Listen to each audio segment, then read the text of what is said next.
just don't want to do anything. Because it's hence why I'm doing a live stream. No one comes on and we don't have any conversations because it'll be pretty boring if I'm just sitting here waiting for people. I have Epic on my screen in front of me. I have my list of patients. There are 2 pages of patients, and I'm just seeing what happened over the night. This is basically what you do, day team people. There's like a sign out that happens, so that's a little later. So right now I'm just looking at the chart, looking at notes that happened after I left yesterday, looking at any labs that were drawn this morning. I still do the paper thing where I have one blank piece of paper. I fold it in the amount of squares that I need. There's 2 pages of patients, but personally, I'm covering 6 patients, so I don't need that many squares. I'll just fold it in half and then fold that in half again and get my squares. So you have 1, 2, 3, 4, and then inside makes 8 patients so you can cover. Looks like labs were drawn this morning. Only a CBC though. Nephrology, I'm really only concerned with the chemistry. Quite really. I'll notice if the heme goes down, but my focus is always the chemistry, BUN, creatinine, protein, albumin, looking whether or not they have a gap, if it's metabolic acidosis. This patient, their creatinine is like leveling out. Not good. And he got dialysis yesterday. I would have expected a decrease. The patients we have get dialysis either through a fistula that's created in their arm somewhere, or a graft, or an IJ, internal jugular like catheter that's in their neck, or a chest wall catheter. There's several reasons why we send them to dialysis, but most of the reasons are refractory things, like things you've attempted to fix with medication and it hasn't worked out. For example, hyperkalemia is something. If you have too much potassium in your serum and you've tried to bring it down with different things, people try the insulin thing to draw it back into cells.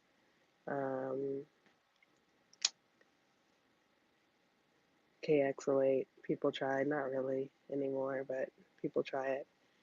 Anyway, if all of those things fail is when we take them into dialysis. Their urea is increased to the point where you're getting symptomatic like encephalopathy, gastritis, things like that. A big reason why on physical exam we check to see if people have tremors. You have them hold their hands out in front of them, look for tremors. If you don't see tremors, and you put your hand on them and you like kind of press their hand back, feel for tremors. That's a sign of uremic overload. I don't know why this guy's levels didn't really change after dialysis yesterday. So what I would do on my little sheet in the top right corner, I'd write the room number so I know what I'm talking about. Even on this sheet, I don't put any patient info. The name is never on there. Not even initials are on there, just the room number.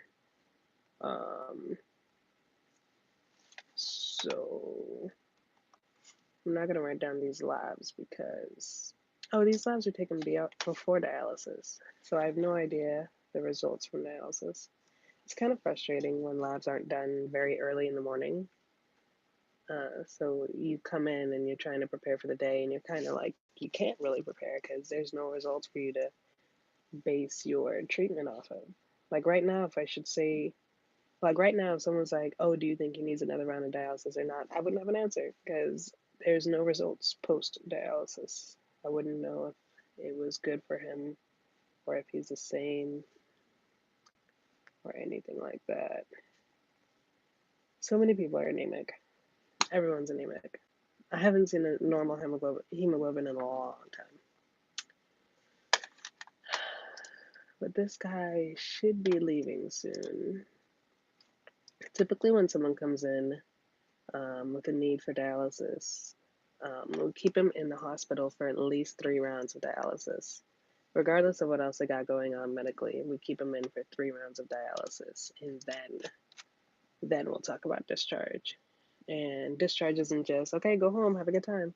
Discharge is you knowing that you have to return for dialysis, not to the hospital, but go to a dialysis center.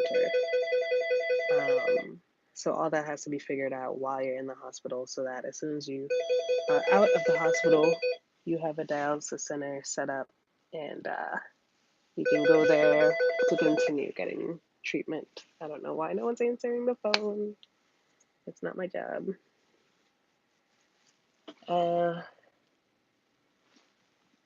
Let's see.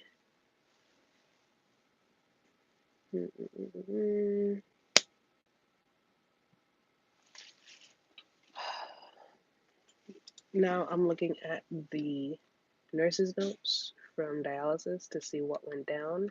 I don't have any labs, but at least I can see what's going on. The nurses communicate so well, I find, at this hospital. Like, one nurse is like, he's on a stretcher, no acute distress, on the way to dialysis, and then the next nurse is at the dialysis unit, return or arrived in no acute distress. Like, it's very I like it. I like how the nurses communicate here. All right, he got dialysis for 2.5 hours. They took off 1.5 liters. No, they ultrafiltrated 1.5 liters. Jesus. Patient tolerated treatment. Great, lovely. Lovely, lovely. So these are the questions that my attending would ask, like how long was he getting treatment? What was the amount? And then he'd probably ask a follow-up, like, do you think he needs another round? And the only way I could really answer that is labs and physical exam. Seeing the blood pressure differences pre and post dialysis is really interesting to me. I feel like I never really knew that was a thing, but it kind of makes sense. I guess I didn't think about it. I feel like unless you're in nephrology, how often do you think about dialysis? You know what I mean? Like if you're in internal medicine SOI or something like that, you send a urine for UA, urine culture, but you don't really think about the urine like that. And yeah, he got antibiotics on dialysis. That's important to note. Doc would want to know that. This patient has an abscess. That's the reason why we're giving antibiotics. I wonder if his blood pressure dropped too much. Seems low-key like a dramatic drop. All right, on to the next patient. I am moving slowly this morning. Let's see here. Next one. Really, it's very quick. You need to just know what happened overnight. The doc is really going to come in and be like, all right, what happened? What are they on? I's and O's, so important in nephrology. Especially someone who's like volume overloaded, which means they're volume overloaded. I feel like that's self-explanatory. You want to know if they're urinating, how much they're urinating, if they're still overloaded. On your physical exam, when you're listening to their chest, you're gonna hear, or their back, you're gonna hear some like rails in the lungs, showing there's fluid in the lungs.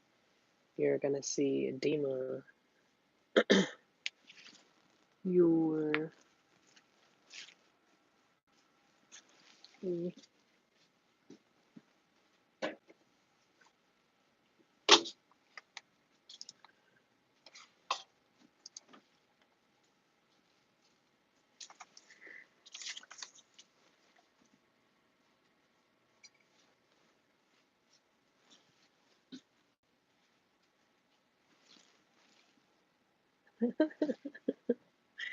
Should I have said something? Should I have been like, hey, by the way, I'm on YouTube? I don't know. Good morning.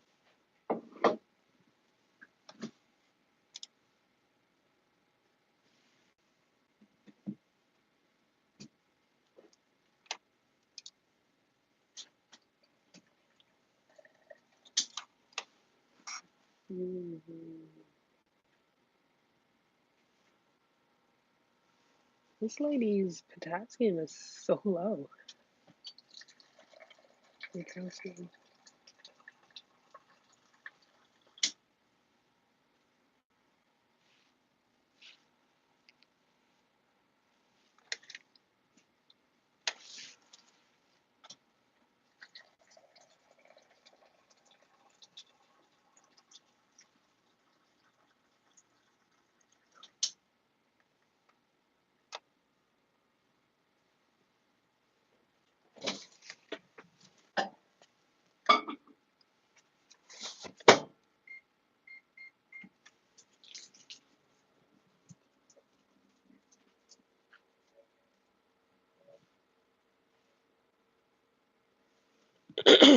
Classic case of hyperparathyroidism here. Super high, calcium super low, phosphorus super high. It's cool when you see things in your textbook in like real people. It's interesting. What was I talking about? Volume overload. You'll hear it on the lungs. You'll see the edema. A chest X-ray will show you the volume overload.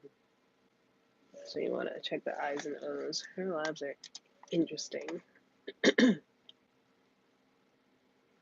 Really low calcium.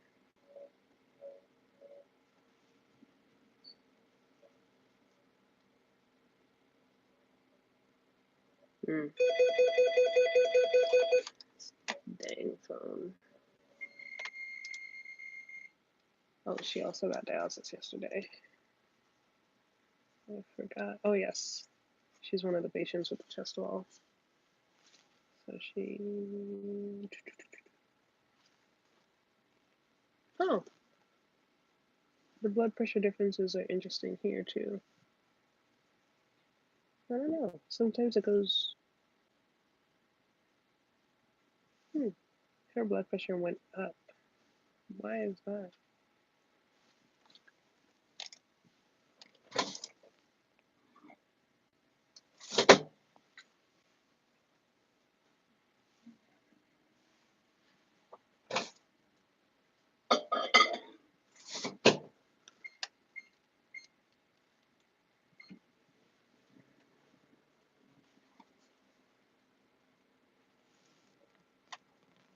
Maybe I should end this. People are coming in, so they're going to be walking back and forth. She had a fistula created yesterday. You don't want to keep doing dialysis through an IJ or through a chest wall. You want to get that fistula created, but it takes like so long to actually get created. Not to get created, but to be usable. Like 2 months approximately, give or take. There's not like a solid time. You have to keep checking on it. You can listen to it, feel it. Anyway, I'm getting distracted and I'm moving slowly, running out of time. We got a round and I gotta be prepared. Thanks for watching, guys. Definitely watch the daily video. I'm recording another video today. Add me on Instagram. You guys can DM me. I was just talking to someone about rotations in New York on my Instagram DMs.